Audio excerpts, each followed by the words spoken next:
நாமல் ராஜபக்ச தொடர்பாக அவதூறு பரப்புகிறார்கள் என்று தெரிவித்து மொட்டு கட்சியைச் சேர்ந்த ஒருவர் இன்றைய தினம் சிஐடியிலே ஒரு முறைப்பாடை அளித்திருக்கிறார். அவை தொடர்பாக ஆராயப்போகிறோம். இந்த கூட்டிணைவு ஏற்படுத்தியிருக்கின்ற கட்சிகளின் பின்னணியில் இந்தியா இருக்கிறதா? இவை தொடர்பாகவும் ஆராயப்போகிறோம். பிள்ளையான் மற்றும் சுரேஷ் சலேயின் கைதின் பின்னணியிலே ஜிஎஸ்டி பிளஸ் வரிச்சலுகை ரத்து செய்யப்பட போகிறதா? முன்னாள் நாடாளுமன்ற உறுப்பினர் ஒருவர் கருத்து தெரிவித்திருக்கிறார். அவை தொடர்பாகவும் ஆராயப்போகிறோம். அதே வேளையில் பல்வேறுபட்ட போதை கடத்தல்கள் தொடர்பாக பல கைதுகள் இடம்பெற்றிருக்கின்றன. ஒரு பெண் கொலை செய்யப்பட்டிருக்கிறார். இவைகள் தொடர்பாகவும் ஆராயப்போகிறோம். வாருங்கள், காணொலிக்குள் செல்லலாம். யாராவது சப்ஸ்கிரைப் பண்ணாமல் பார்க்குறீங்கன்னு சொன்னால் தயவு செய்து சப்ஸ்கிரைப் பண்ணி போட்டு காணொலியை பாருங்கள். இன்று செவ்வாய்க்கிழமை. காணொலிக்குள்ளே வரலாம்.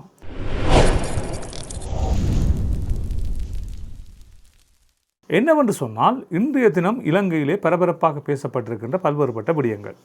உங்கள் பலருக்கு தெரியும், இந்த போதைப் பொருள் கடத்தல் கும்பல்கள் இலங்கையிலே தொடர்ந்து கைது செய்யப்பட்டு கொண்டிருக்கிறார்கள்.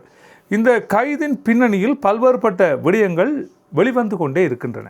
இவ்வாறு வெளிவருகின்ற சம்பவங்களின் பின்னணியில் முன்னாள் அரசியல்வாதிகள் பலரும் தற்பொழுது நாடாளுமன்றத்தில் இருக்கின்ற நாடாளுமன்ற உறுப்பினர்கள் ஒரு சிலரும் சம்பந்தப்பட்டிருக்கிறார்கள் என்று தெரிவிக்கப்பட்டிருந்தது. குறிப்பாக மொட்டு கட்சியைச் சேர்ந்த நாமல் ராஜபக்சவுக்கு இந்த பாதாள உலக குழுக்களோடு சம்பந்தம் இருக்கிறது என்று தெரிவிக்கப்பட்டிருந்தது.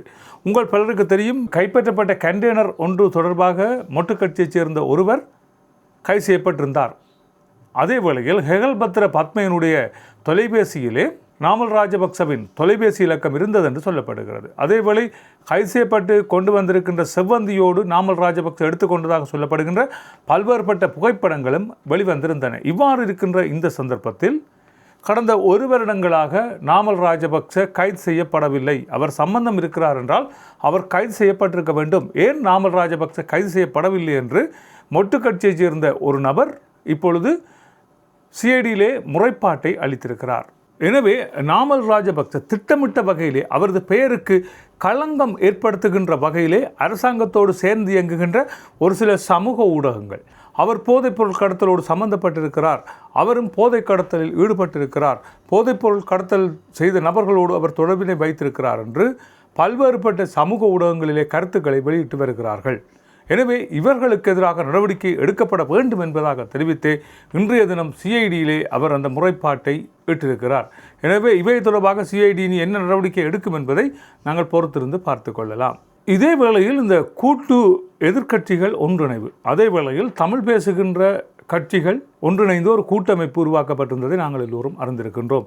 இந்த கூட்டமைவின் பின்னணியில் இந்தியா இருப்பது போன்று பல்வேறுபட்ட கருத்துக்கள் இப்பொழுது முன்வைக்கப்படுகின்றன. அதாவது ஒரு ஸ்ட்ராங்கான எதிர்க்கட்சி தேவை என்பதை கருத்திலே கொண்டு இந்தியா இவ்வாறான செயற்பாட்டில் ஈடுபட்டிருக்கிறதா என்பதை பார்க்கக்கூடிய மாதிரியாக இருப்பதாக பல்வேறுபட்ட சமூக ஊடகங்கள் இப்பொழுது கருத்துக்களை வெளியிட ஆரம்பித்திருக்கின்றன. ஜிஎல் பீரிஸ் தலைமையில் கூட்டு எதிர்க்கட்சிகள் ஒன்றிணைக்கப்பட்டிருக்கின்றன. சஜித் பிரேமதாசா இதிலே கலந்து கொள்ளவில்லை. அதே போன்று தமிழ் பேசும் கட்சிகள் ஒன்றிணைந்து ஒரு கூட்டமைப்பு உருவாக்கப்பட்டிருக்கிறது. இதிலே ஈழமக்கள் ஜனநாயக கட்சி மற்றும் கஜேந்திரகுமார் பொன்னம்பலத்தினுடைய கட்சி இரண்டும் இணைந்து கொள்ளவில்லை. ஆனால் மற்ற கட்சிகள் ஒன்றிணைந்து ஒரு கூட்டு உருவாக்கப்பட்டிருக்கிறது. இந்த தமிழ் பேசும் அரசியல் கட்சிகள் மத்தியிலே உருவாக்கப்பட்டிருக்கின்ற கூட்டாக இருக்கட்டும், அல்லது அதே வேளையில் தென்னிந்தியாவில் உருவாக்கப்பட்டிருக்கின்ற இந்த கூட்டாக இருக்கட்டும், இவர்கள் எல்லோரும் இந்தியாவின் பின்னணியில் இவை உருவாக்கப்பட்டிருப்பதாகத்தான் இப்பொழுது அரசியல் அவதானிகளால் கருத்துக்கள் முன்வைக்கப்பட்டிருக்கின்றன. இந்தியாவிற்கு தெற்கிலே ஒரு குழப்ப நிலை அல்லது ஒரு கொதிநிலை இருக்க வேண்டும் என்று அவர்கள் விரும்புகிறார்கள். எனவே சீனா உள்வருவதை அவர்கள் விரும்பவில்லை என்றும் சொல்லப்படுகிறது. எனவே நாட்டில் ஒரு குழப்பத்தை ஏற்படுத்துவதற்கும் அரசியல் ஒரு தொய்வு நிலையை உண்டாக்குவதற்கும் ஏதாவது ஒரு குழப்பத்தை மேற்கொள்ள வேண்டும் என்று அவர்களால் திட்டமிட்டு மேற்கொள்ளப்பட்டிருப்பது தான் இந்த எதிர்க்கட்சிகள் ஒன்றிணைவு என்று சொல்லப்படுகிறது. அதே வேளையிலே இந்த எதிர்க்கட்சிகளோடு ஒன்றிணைவு தொடர்பாக பல்வேறுபட்ட கருத்துக்கள் வெளியிடப்பட்டு வருகின்ற வேளையில் தமிழ் பேசும் அரசியல் கட்சிகள் ஒன்றிணைந்திருப்பது இன்னும் ஒரு பக்கத்தால் மேலும் ஒரு குழப்பத்தை ஏற்படுத்தி இருக்கிறது. ஏனென்று சொன்னால் 2029ஆம் ஆண்டு ஜனாதிபதி தேர்தல் வருகின்ற வேளையில் உங்கள் பலருக்கு தெரியும், தமிழரசு கட்சி எவ்வாறு அரசியல் கட்சிகளோடு கூட்டணிவை ஏற்படுத்தும் என்று. அது சரத் பொன்சேகாவோடு இணைந்த கூட்டணிவாக இருக்கட்டும், அதற்கு பின்னர் வந்த கூட்டணிவுகளாக இருக்கட்டும். எனவே என்பிபி அரசாங்கத்துக்கு எதிராக ஒரு தேர்தல் நடத்துவதற்கு இவர்கள் முனைப்பு காட்டுவதற்கு ஏதுவாகவே இவை உருவாக்கப்பட்டிருப்பதாக தெரிவிக்கப்பட்டிருக்கிறது.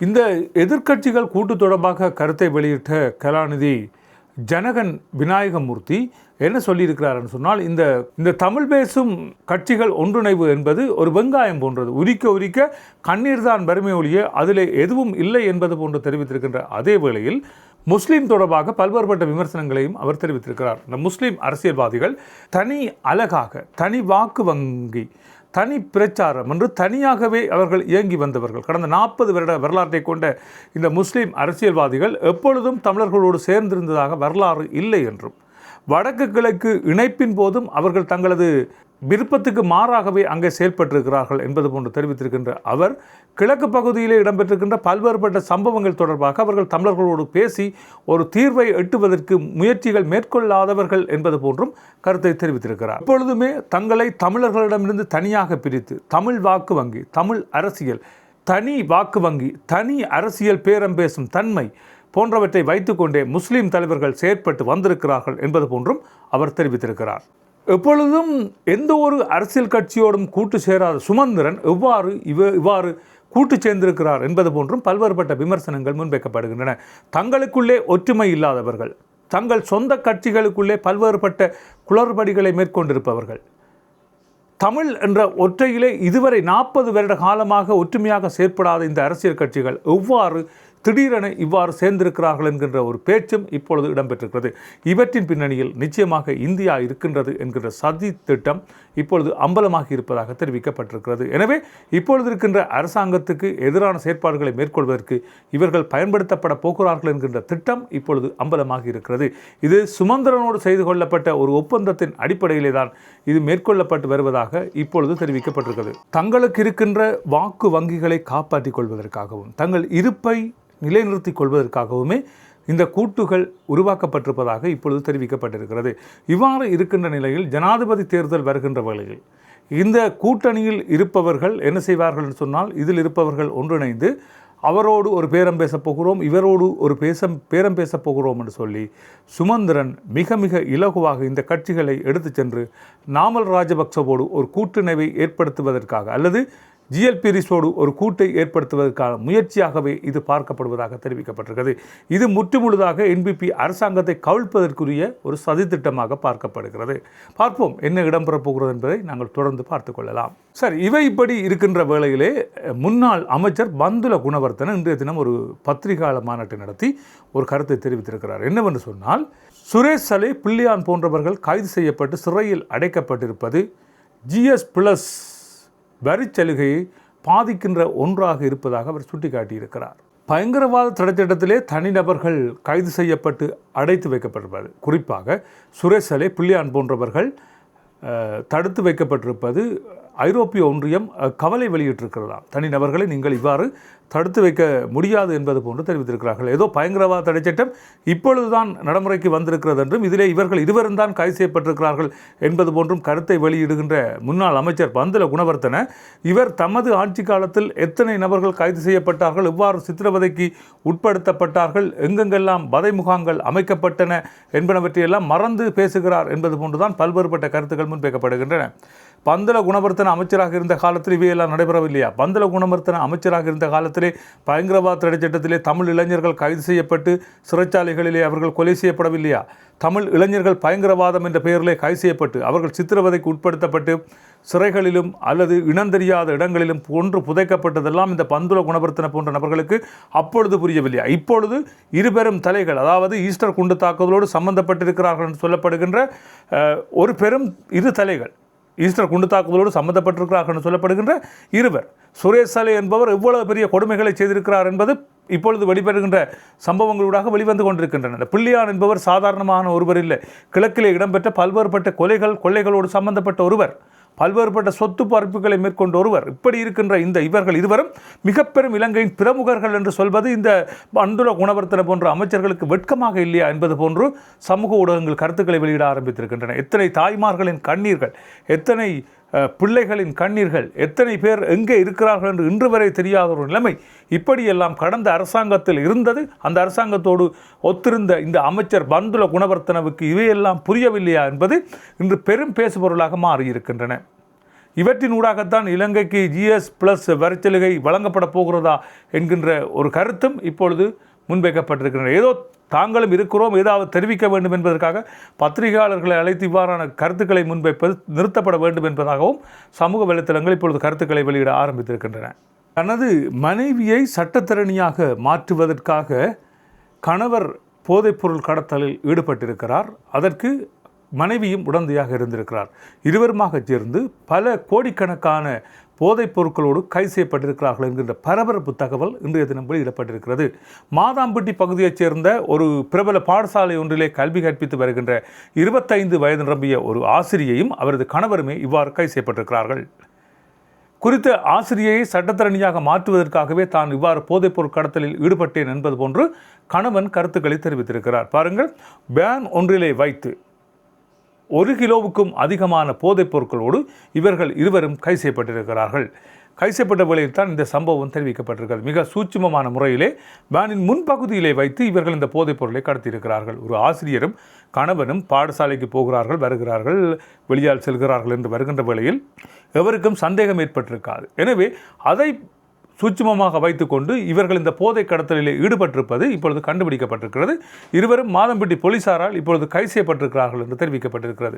மாதம்பட்டி பகுதியில் இருக்கின்ற வணக்க ஸ்தலம் ஒன்றுக்கு அருகே வைத்தே இவர்கள் இருவரும் கைது செய்யப்பட்டிருக்கிறார்களும், கைது செய்யப்பட்ட வேளையில் இவர்களிடமிருந்து பல கோடிக்கணக்கான போதைப் பொருள் கைப்பற்றப்பட்டிருக்கிறது என்றும் தெரிவிக்கப்பட்டிருக்கிறது. பாருங்கள், ஒரு ஆசிரியை தனது கணவனோடு இணைந்து இவ்வாறு போதைப் பொருள் கடத்தலில் ஈடுபட்டிருக்கிறார் என்கின்ற விடயம் இப்பொழுது தெரிவிக்கப்பட்டிருக்கிறது. இன்னும் யார் யார் போதைப் பொருளோடு கைது செய்யப்பட போகிறார்களோ என்பது இதுவரை தெரியாத விடயமாக இருக்கிறது.